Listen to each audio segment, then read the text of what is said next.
220 is what South Africa needs to win this third T20. I have 1-all in the series so far, and this is how it's going for them at the end of the 10th over.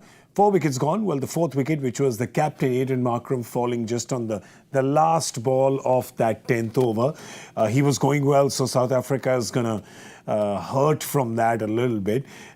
Got out pretty much hitting one of the easiest balls that Varun Chakravarti has bowled straight to the boundary. But it's been quite interesting, actually. So the number of wickets is the same as what India was, but they are way behind in the runs.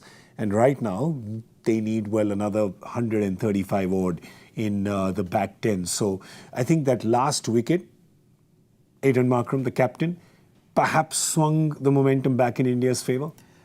Yes, you have to say that, because Markram was the one who was looking to show that intent, looking to up the ante, looking to put bowlers under pressure. And this over, he managed to do that. Yeah. If he had seen this over, if the last ball, if the wicket had not fallen, then he could have taken the momentum maybe to the next few overs, and that would have really put Indian bowlers under pressure. But Varun Chakravarti, once again, proving the kind of form he's been in, and chipping in with a valuable contribution. Yeah, we also look at Akshar Patel and the bowling that he has done. We had said that the spinners will play an important role. I think Akshar has also been fantastic. Don't go by the fact that he's given 21 runs in his 3. He's actually given, well, in the last 2 overs, he's only given 7 runs. The first over went for 14, but you'll have to say, Zach, that was perhaps the unluckiest I've ever seen a bowler. Yeah, bowling power play overs are never easy. Yeah. So, you can, batter can take advantage of the field restrictions. You've seen that the boundaries which batter hit was not a convincing shot. They weren't the convincing boundaries. I think 2 boundaries were edges. That's the format, You can't really control all these kind of things. But Akshar will be very happy with his contribution. Bowled a lot of overs. The first 2 matches, he was not getting a look. He's bowled more than the first 2 games put together. He's bowled 3 overs and looked good.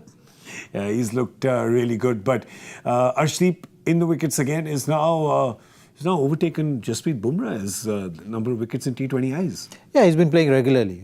We've seen that in this format, Indian team, they've been looking to rotate. Maybe the senior bowlers have been rested. He's made use of all the opportunities which has come his way. With his improvement in his bowling, his contribution in terms of wickets is something has been remarkable. He's been a regular feature in this this format. White ball cricket is something which he's been playing consistently and turning out to be a good bowler. Yeah, of course, the most important pair actually for South Africa, and we've said this in the previous 2 chases as well. You take Heinrich Klaasen, you take David Miller. Now these 2 supremely experienced, know how to play spin, right-left combination. This is, 13 and a half in a back 10. This is the kind of contest that they will relish, a challenge that they will relish. Yeah, it's not going to be easy, especially when your batting is not in form. Yeah. So the doubt is always there.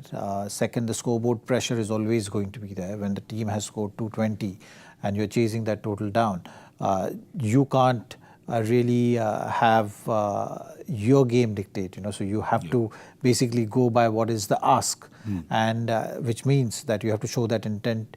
You have to somehow try and keep up with the rate required to rate going, So that is something which is always difficult, especially when you've lost so many wickets.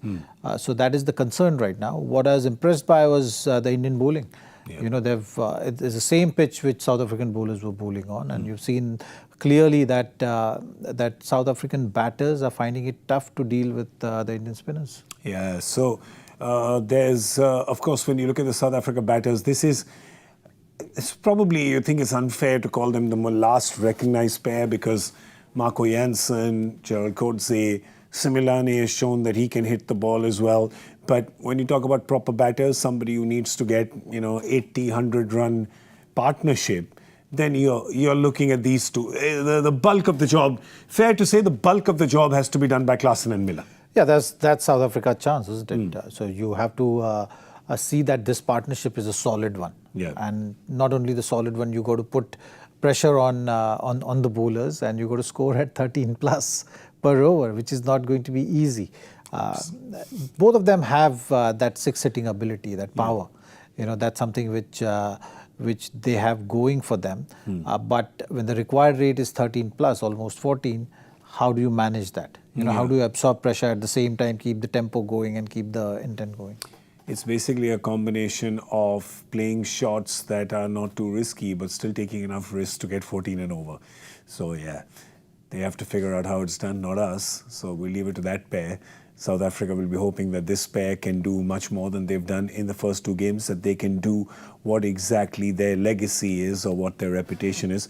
If they can come good on that, then perhaps South Africa can challenge this Indian total of 219. At this point in time, it is looking like a bridge too far for them. Well, that's all we have time for you on this Comm Box update. We're going to see you at the end of the game on Cricbuzz Live. So do join Zaheer, me, and Dinesh Karthik when we come back on Cricbuzz Live. Thank you for watching.